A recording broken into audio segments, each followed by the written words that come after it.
Hello again, everyone. My name is James Shotwell, and this is Music Biz. It's so good to be with you again. This week, we are doing another Fast 5 interview, and my guest is none other than Dorothy. Now, if you're not a fan of rock music, you may be unfamiliar with Dorothy, but if you are a fan of rock, then you already know who I'm talking about. Since 2016, Rock is Dead, Dorothy has been burning up the rock underground, and her latest album, Gifts from the Holy Ghost, is her best yet. More importantly, it's her most complete, and that's what we're going to talk about today. Now, you probably hear me say this every single episode, but it takes more than good songs to get ahead, and that's why I wanted to talk to Dorothy. She's had good songs since day one, but Gifts from the Holy Ghost shows a complete elevation in her career.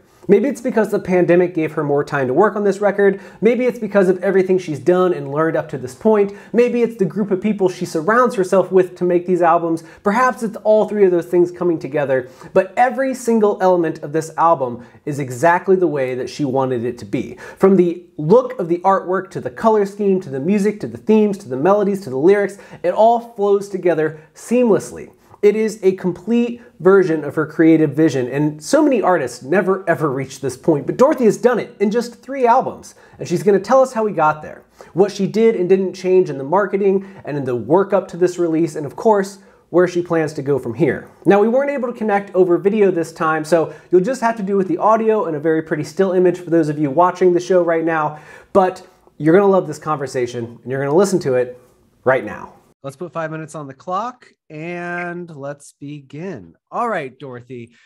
Well, let's start real quick and simple. For anybody that hasn't caught up on the new album yet, give me like the elevator pitch for Gifts from the Holy Ghost. Okay, well, Gifts from the Holy Ghost is my 3rd album. I'm incredibly proud of it. I wanted 10 really strong songs that could potentially be singles and no album fillers. I feel like I went back to my rock and roll roots and even went into harder rock territory. It's got a ton of talented people involved in it. Everyone from Scott Stevens of the X's and the Four Horsemen to Trevor Lukather, my good friend, Steve Lukather's son, Jason Hook from Five Finger Death Punch, Keith Wallen from Breaking Benjamin, Chris Trainer from Bush, Chris Lord-Alge executive produced and mixed the album. Phil X laid down some serious guitars and vocals. My band is on it, Sam Colton, Elliot Larengo, and Jake Hayden. I basically produced my vocals and comped everything with my friend Joseph McQueen. Very proud of my songwriting, and I really, really hope the fans love it. Love that pitch. You rattled off a who's who of musicians there, but really I want to talk about your approach to marketing this record, because it's been a couple of years since the last one, since 28 Days in the Valley, but I swear in the weeks leading up to this album release, I could not get away from the artwork or one of the songs on a Spotify playlist. Like, it felt like the rock industry was like, this one, we're pushing Dorothy hard. So can you tell me a little bit about how you maybe pivoted your marketing approach for this album? You know what? It's pretty simple. I followed my intuition. I had a vision, and you know, the puzzle pieces sort of fell into place. I'm a visual person, so for me, the videos and the styling and the artwork, that's all very important. My good friend Linda Strawberry was heavily involved in that. She's amazing. She's an amazing artist. And my friend Courtney Della Fiora has been out on tour with us, taking tons of pictures and video and creating content with us. And Nick Peterson directed a couple of the videos, Rest in Peace and A Beautiful Life.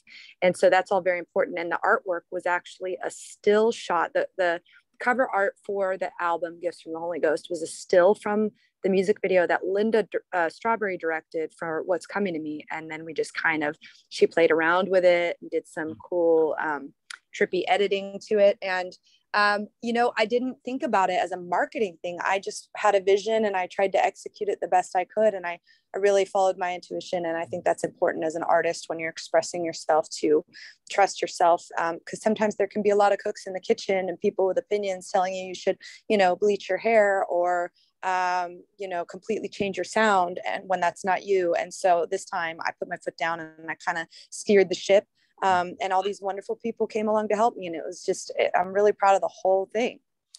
Well, I love to hear that. I think there's a great message in there. Now, I will say, you kind of touched on this. This album does feel like a more complete vision than your previous releases. And maybe it is like the videos and the look of it all, but from the outset, you could tell that this one felt like very thoroughly thought out. Now, is that a result of like, it took this long to get to a place where you could make something so complete? Or is this the first time that you really saw the vision all the way through in terms of like, you knew exactly what it was from the outset?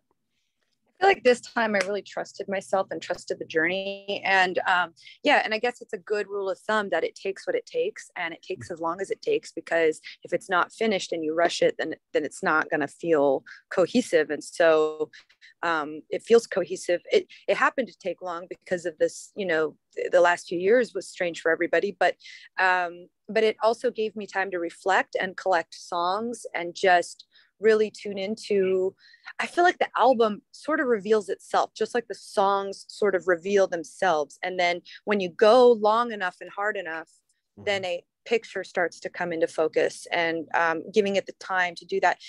That's a really, I think that I want to encourage other artists and songwriters and bands that, you know, you want to put it out, you want to rush it, and like, don't do it till it's right, because it's going to live out in the world forever. And it's okay to take your time. This is your art. You know, I know there's a business side to things. So actually having a break and having downtime to really focus and write the songs and get creative was a blessing.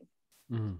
I love that. Well, we have time for one more. I want to know, the album has, you did such a great job of building up to the release of the record, and people are still talking about it right now. You're on the road. What is the roadmap, the plan to keep the energy and the attention on the record for the next, you know, year, the next 2 years? Well, we have a really, really exciting announcement that I can't really give you the details because the other band is going to announce this.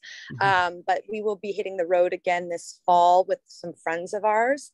And yeah, and you know, I think it's going to be great. The album will have had time to live out in the world and for fans to hear it. We've got a couple festivals this summer. We're playing Riff Fest. I think we're playing Louder Than Life. We love, you know, the whole Danny Wimmer family, and it'll be good to get back and get back in front of those fans again. But yeah, we're just going to tour our asses off the rest of the year and do some summer festivals.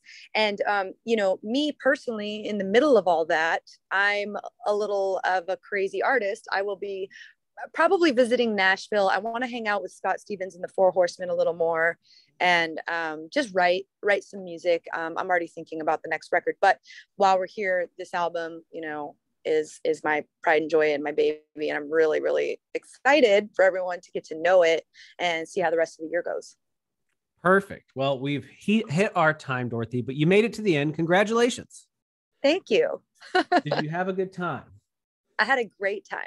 Wasn't that great? I'd like to thank Dorothy for taking the time to talk to us about Gifts from the Holy Ghost and her career as a whole. You can pick up the album right now, and you can catch Dorothy on tour wherever she happens to be. She's going everywhere, so check for tour dates. If she's not coming where you are now, she will be there soon, or who knows, maybe she was there last week. Again, my name is James Shotwell, and this is Music Biz. You can watch us on YouTube and Spotify, or listen to the show anywhere that you get podcasts. I'll be back soon with another great conversation about what's happening in the music industry today. But if you'd like to follow along, you can visit our blog, HaulixDaily.com. That's HAULIX daily.com. Or follow me on Twitter. It's JamesShotwell_. I'd love to hear from you. Until next time, take care of yourself, because you deserve it.